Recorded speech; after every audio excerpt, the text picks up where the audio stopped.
ចម្លាក់ព្រះពុទ្ធផ្ចាញ់មាគង់ក្រោមដើមពោធិ៍ព្រមទាំងមានប្រម៉ែធរណីនៅខាងក្រោមសាងឡើងពីភ្លុកដំរីពិតប្រាកដជាការកម្មង់របស់បងប្រុស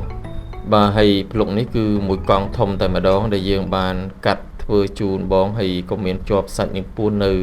ពីក្រោយផងដែរជំហានដំបូងគឺជាងបានគូព្រៀងព្រមទាំង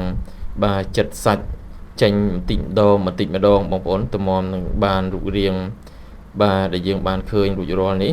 គឺឆ្លងកាត់ការធ្វើយូរបងប្អូនដែលចង់បានចម្លាក់ភ្លុកពិតប្រាកដទឹកដៃចម្លាក់ស្អាតតាក់ទងមកលោកគ្រូបានលេខទូរស័ព្ទ098 496 498បាទបងប្អូន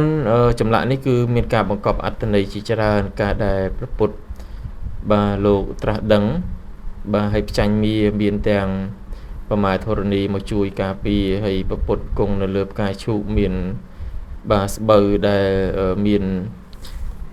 គេមកប្រគេនមុននឹងព្រះអង្គបានត្រាស់ដឹងបងប្អូនណាបាទនិយាយទៅចម្លាក់នេះគឺ VIP តែម្ដងបងប្អូនមានចំណាប់អារម្មណ៍តាក់ទងមកលោកគ្រូមកណាអរគុណច្រើន